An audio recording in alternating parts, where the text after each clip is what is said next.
It's February 17. Ukraine Media Center continues its operation. My name is Svetlana Shaparenko, and I will be talking about the results of EU Creative Ukraine Program Desk Ukraine activities and the program implementation in the year 2024. And joining us in our studio are Ruslan Fufalko, head of the Department of European and Euro-Atlantic Integration of the Ministry of Culture and Strategic Communications of Ukraine, Anastasiia Obraztsova, executive director of the Ukrainian Cultural Foundation, Mykola Ulyanov, head of EU Creative Europe Program Desk Ukraine, and Oleksandr Khodakivskyi, project manager at the EU Creative Europe Program Desk Ukraine. Good morning, dear friends. So, Mr. Ruslan, Creative Europe is a program of European Union that supports cultural, creative, and audiovisual sectors in Ukraine. So how does this program fit into the strategy of Ukraine's EU integration, and how does it help our cultural space to get united with the big European cultural space, becoming a part of it?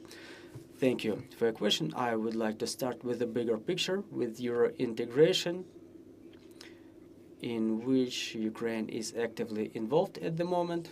So when it comes to integration of Ukrainian cultural sector to the European one, probably I have to say that that process started in the year 2014 as the association agreement was signed.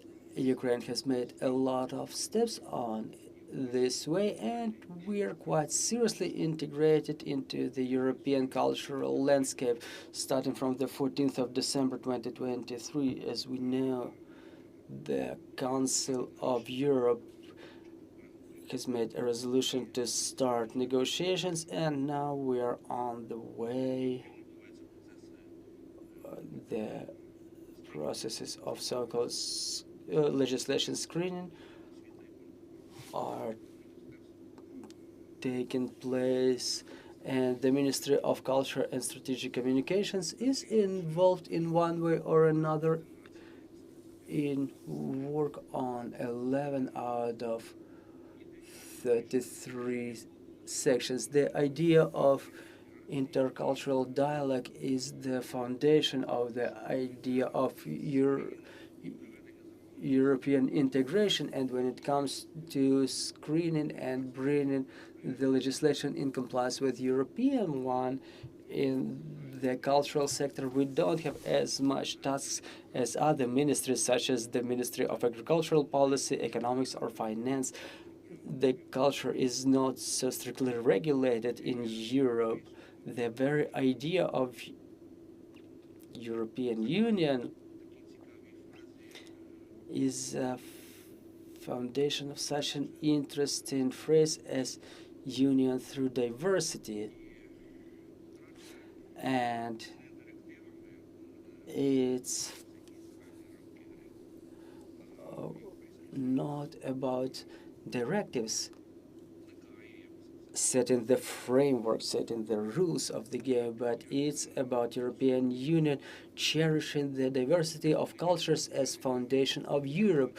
So we shouldn't bring this culture to some one common denominator, and this is where we can discuss the European project as one of the biggest programs that don't only include the members of EU, but that also includes Ukraine as an associated member who takes part in the Creative Europe program starting from the year 2016, quite an active part, I would say.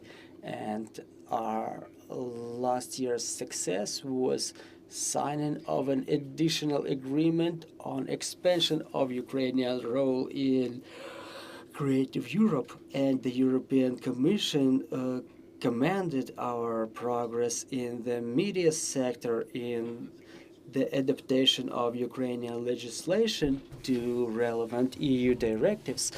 It has undertaken a decision to expand our role to provide Ukraine with the full-fledged participation in Creative Europe program, which means that the biggest sector of Creative Europe, the MCSC program, has become open for us as we've signed this agreement that has taken place on the 11th of December in Brussels. Ms. Vice Prime Minister Olena Stefanishina was signing this agreement, and I think my colleagues will be able to give more detail about what it means. The Ministry of Culture and Strategic Communications was taking active part in preparation of this agreement. It's subject to ratification as a basic agreement. Meanwhile, other Ukrainian participants are now entitled and they are taking active part in the MCSC program. However, we have to finalize the ratification so they could get funding when they win. Thank you, Mr. Ruslan. And before we proceed to the results of the work of Creative Europe program, I would like to ask Ms. Anastasiia about the work of Ukrainian Cultural Foundation that, in my opinion, is one of the engines of Ukrainian culture that penetrates the European space, becoming an integral part of it. So, in your opinion, what could help or already helps intensify this dialogue that Mr. Ruslan has mentioned to make sure that Ukrainian voices sound just as loud as the voices of other countries in the cultural sector? Well, thank you for mentioning the Ukrainian Cultural Foundation in this way. I think that the National Bureau of Creative Europe is an integral part of the foundation because they complement each other in a way. Then Ukrainian Cultural Foundation supports the Ukrainian cultural product. Meanwhile, the Creative Europe helps spreading it thanks to international cooperation. As the colleagues have mentioned, during the last years, the Ukrainian projects have gotten more than 10 million euros through the program and have implemented a number of projects in cooperation with European colleagues. And we know that along with other programs back in the year 2025, a dedicated grant was extended to support Ukrainian cultural and creative sectors during the war, which is really important. And during the times of war, I think in Ukraine, it's not enough to work only for internal market. Ukraine has to tell about itself to the whole world. And I think Creative Europe can become an elegant tool, not only through extension of grants, but also through reinforcement of ties between the cultural organizations from other countries through networking that is going on and through expansion of principles of inclusion and cultural diversity. Such an approach guarantees that after implementation of grant, the Ukrainian participants are getting valuable ties, valuable connections, not only partners but real friends from European countries, because this is how the cultural Euro integration works. I would also like to add a couple more words that Ukrainian Cultural Foundation supports Ukrainian product, but we all know that Ukrainian culture is an integral part of European cultural space, and us as a Ukrainian Cultural Foundation, we encourage all the partnerships within the Creative Europe. Also, I would like to mention that in Ukraine, we've recognized culture as a factor of national security, which is reflected in all 5 programs of Creative Europe, where the union of the society is put in center. We all know that European Union are going through certain changes, and they reinforce their responsibility for building security in Europe, and Creative Europe was called to unite the citizens from other countries around the idea of united European project with the well-being of a person and their fundamental freedoms in the center of it. And I hope that this similarity of missions is what is going to help us to achieve our common goal that I would formulate as a free, strong, and peaceful Europe with Ukraine as an integral part of it. Wonderful. Thank you, Ms. Anastasiia. I think that it's right about time that we proceed to the results of the program. So, Mr. Mykola, what are the results? What are the achievements to break? Well, thank you. First of all, we would like to focus on the year 2024. All of the other information can be found in the open sources. So the year 2024 is where we have some results of the national selection. And during all of our activities, we keep telling about the opportunities under the Creative Europe program for for Ukrainian artists. We tell about the conditions of the contests. However, today we're going to focus on the aspects related to the activities of our bureau. We'll tell about our activities. It's going to be not only the presentation of achievements, but announcement of our plans for the year 2025. We can consider this period as the beginning of the year. And the time of this briefing was picked for a reason. Well, first of all, I think it would be proper to start with the statistics of participation of Ukrainian cultural organizations in the activities during the year 2024. So I would like to give the floor to Mr. Oleksandr, who can give you the figures, and then we'll cover the activities of the Bureau during the past year. So, Mr. Oleksandr, thank you. First of all, I would like to say that Ukrainian organizations preserve positive dynamics in terms of submitted applications and number of supported projects. For example, in the year 2024, 24 organizations within 22 projects gained support in the amount of €1,410,320. In the year 2024, the number of open contests was a little bit smaller, not only for Ukraine, but for other organizations too within the program. And at the same time, Ukrainian organizations demonstrated themselves pretty well despite the absence of access to media sub-program. However, the achievements are quite illustrative. So until the year 2025, Creative Europe was more associated with the culture sub-program contests, and this is where we keep track of the tendencies. And the flagship contest was the European Cooperation Project, and I would like to describe the number of applications starting from the year 2022. Out of there were 50 applications in the year 22. 99 applications were submitted in the year 23, so basically almost twice as much. And in the year 24, there were 172 applications submitted from Ukraine, which is more than 3 times bigger than in the year 22. And when it comes to European cooperation, in the year 24, 20 organizations were supported in the amount of €1,022,821, which is, compared to the previous year,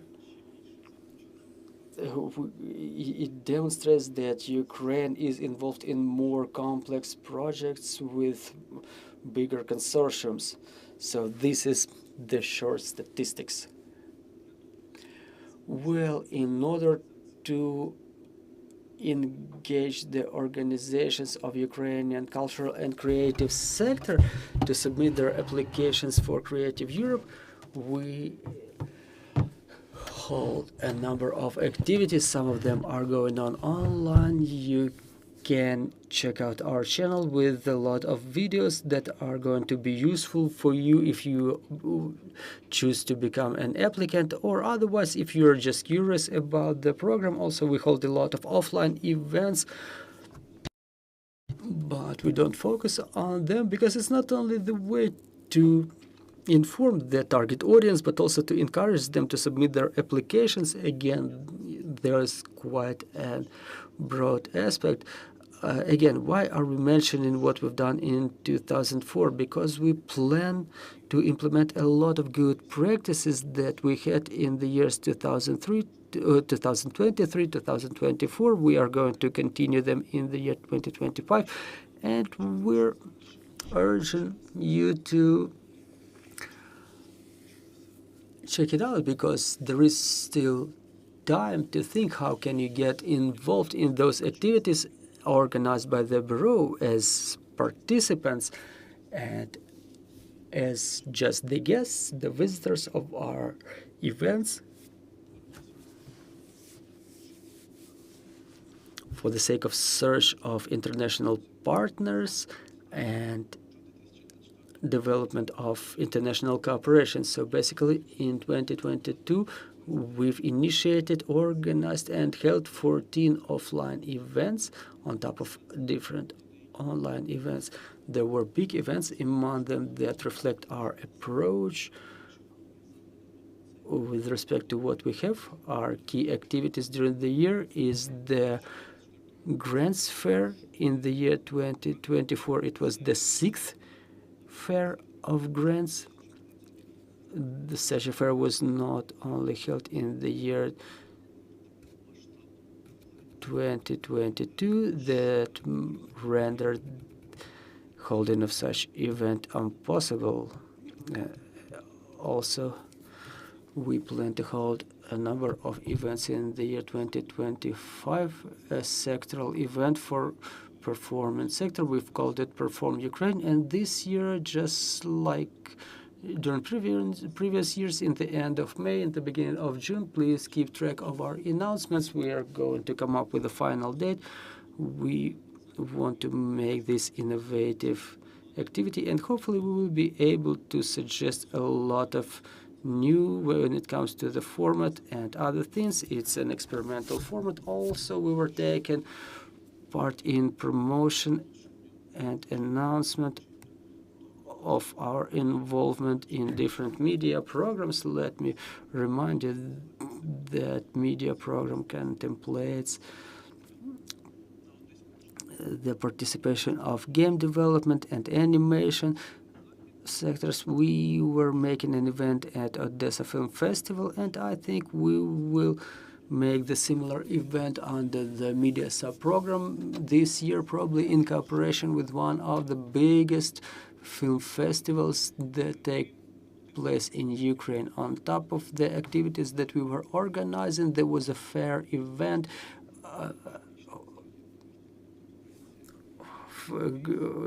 Grants Fair in November, during which the presentations were made by the organizations that were supported during the previous years. They tell about their experience of cooperation with European partners. They tell about their projects, and we've taken part in 17 different activities as speakers, presenters. Kyiv International Short Films Festival and the 11th Book Arsenal, and Mr. Oleksandr was taking part in an extremely interesting event, Game Gathering, in the end of the last year. That was an event dedicated to game development that gathered the manufacturers of immersive content and video games. Now that we don't have a PR team with us, I was delegated this mission to tell about what was done in the sector of cooperation with the media when it comes to communication. So back in the year 2024, there were 282 articles that mentioned the Bureau in the media or different aspects related to implementation of Creative Europe program in Ukraine, 5 broadcasts on TV, 1 radio broadcast, and 3 collaborations in 3 different activities with the Hromadske radio and Hromadske space. So that's about the year 2025. That's already in the past, and I think now I could tell about our plans for the year 2025, because I've covered the year 2024 to make this bridge, because one of the priorities of the year 2025, but in reality of the years 2026 and 27, mentioning these 3 years because it's the end of the 7 years period, and starting from the year 2028, we don't know how the Creative Europe program will be implemented, but this prospect until the year 27, this is what we plan at the operational level. So one of the priorities of the year 2025 is that we are going to continue to use the best practices that had proven their efficiency, and such an efficiency is reflected in numbers that Mr. Oleksandr has just described. Other priorities are the reinforcement of cooperation with the bureaus from other countries. It's an extremely important aspect of our work because it's one of the key and definitive tools that help us to look for foreign partners through our colleagues from other bureaus. We are trying quite successfully to build collaborations, new partnerships between Ukrainian creative and cultural organizations and their European colleagues. Obviously, the priority will be everything that is related with media sub-program, because it accounts for 2/3 of the funding, of the overall funding of the program. That's why Ukraine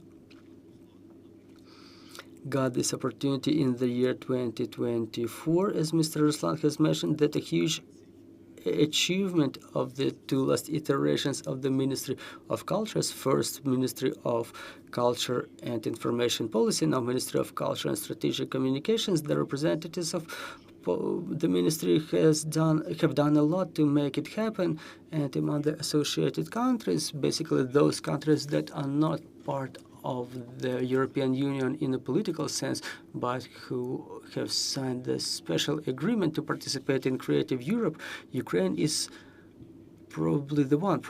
It's Ukraine and Northern Macedonia, the only 2 countries that are entitled to take part in all of the contests in media sub-program, both as participant and coordinator. And another important priority will be our attempt to arrange things in such a way that the number of applicants from different regions, so we want to achieve the biggest geographical coverage in the context of territory of Ukraine, to bring not only representatives from the biggest cities, but also from smaller towns and villages, to ensure the regional representation. And we've planned at least 6 trips in coordination with Ukrainian cultural foundations, trips to the regions that would ensure grant support both on national and regional level in the context of international cooperation. We were already visiting Lviv and Kharkiv. When it comes to the Bureau of Creative Europe, when it comes to European Cultural Foundation, their achievements are way bigger. There were more visits to the regions on their part, and we plan to have even more such road trips that would be aimed at advocacy of Ukrainian cultural sector. For example, last year we've attended the Frankfurt Book Fair, the biggest one in the world. This year we're planning to attend the Cannes Film Festival, where we are going to promote Ukrainian audiovisual sector and other activities. And our foreign visits contemplate, first of all, meeting our colleagues from other national bureaus, from other countries, where we work to support our sectors, specifically in the area of intensifying our cooperation. When it comes to the activities, the first ones that I'm going to announce, I urge everybody to pay a lot of attention that this Thursday, on the 20th of February, there will be a webinar of the flagship contest of the program. I'm talking basically about the European projects of cooperation. We have a record number of applications for this webinar. The number of applications is unlimited, and we would like to beat the record. According to the working program of the year 2022, Ukraine was extended, and Ukrainian applicants were extended special preferences in the context of expansion of European literature. There is a deadline coming, or deadline has already come on the 11th of February. It's a unique opportunity to gain support because through those special preferences, so the webinar is going to take place at 1500 on the 20th of February, and on the 6th of March we plan to make an offline event for those applicants who are in the process of filing their applications. So during that offline event, we will discuss the process of application, and we will describe the program management aspects that are being used in the projects of European Union, not only in Creative Europe program, but also in Horizon and other European Union programs. We are going to talk about the formation of consortium, what are the roles in the consortium, what are the working packages. So basically, we may help you not only to submit your application in a quality manner, but also to get you rid of different complications during implementation of your project. So those are the upcoming events. What I've mentioned, what we plan in the beginning of spring, another event for our creative sector, and hopefully the circumstances will allow us to hold the 7th International Cultural Grants Fair this year. That's a stable format. During the last years, we were organizing different fairs, and let me assure you, we have a lot of surprises prepared this year. We will try to make this event real special, and definitely in the end of the year we're going to summarize it within the framework of Showcase Conference, and within a couple of weeks the new version of our website is gonna start working. There was a lot of updates. We were trying to make it just as comfortable and as convenient as possible. And this year we're planning to produce more video content on top of our standard formats, such as online broadcasts from our activities. We will probably make different video surprises for target audiences, so that our activity gains some added value for the artists and cultural sector professionals. Well, thank you, Mr. Mykola. Probably the journalists have some questions on the floor. Dear colleagues, if you do, please raise your hands. Well, yes, Mr. Ruslan. Well, I'm having a question to Mr. Mykola. basically Creative Europe is like a mirroring of this concept of cultural policy of European Union, the union through diversity. Am I understanding it correctly that the projects in Creative Europe are done in collaboration? And that's yet another cool chance to expand the circle of contacts to enter the European market. And another question, like, you work in the desk office for a number of years, and these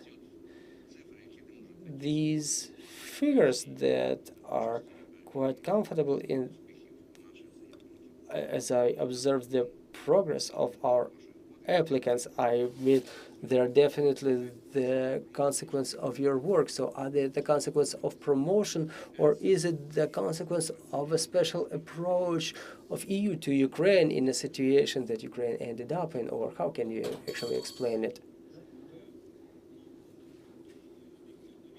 Well, there can be no scientifically reasoned explanation. The figures in millions of euro to support Ukraine under the special contest announced in the years 24-25, the figures that make our statistics way more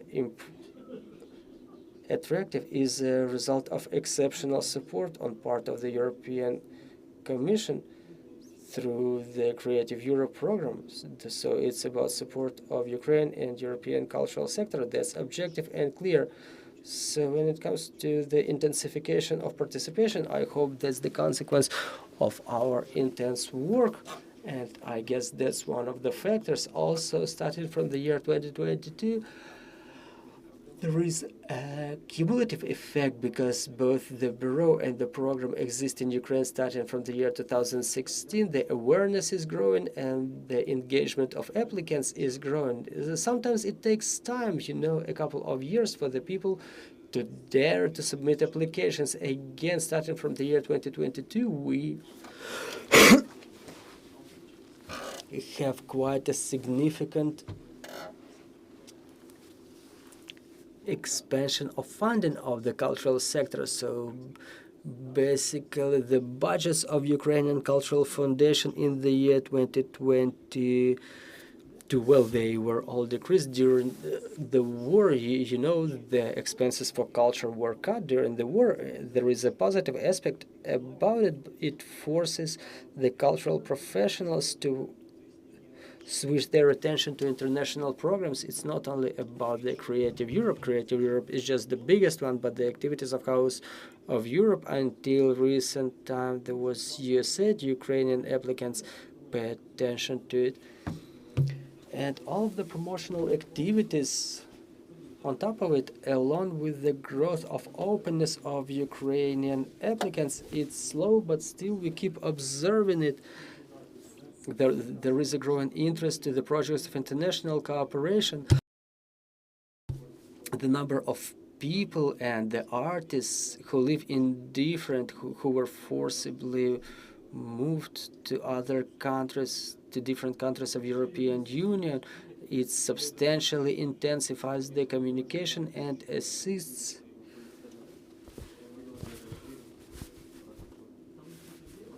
to the intensification of this dimension of international cooperation. So that's the synergy of different factors. So when it comes to European creativity, it's European projects of cooperation. The name of it is already saying it all. So the essence of the program is to intensify the integration processes not in the territory of Europe.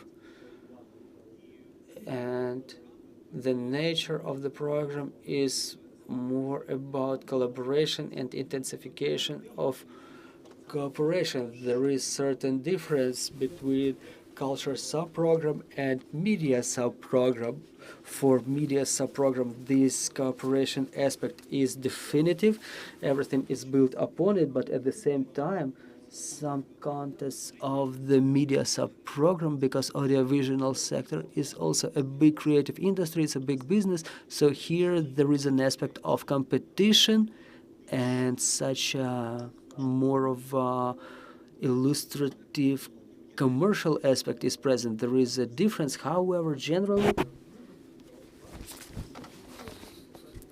the Creative Europe program is based on the same values. Well, thank you. Hopefully Ukrainian cultural Euro integration will only intensify and will become even more profound. So let me remind you, we were discussing the results of the EU Creative Euro program Desk Ukraine activities, and Ukraine Media Center will continue tomorrow. Thank you and stay tuned.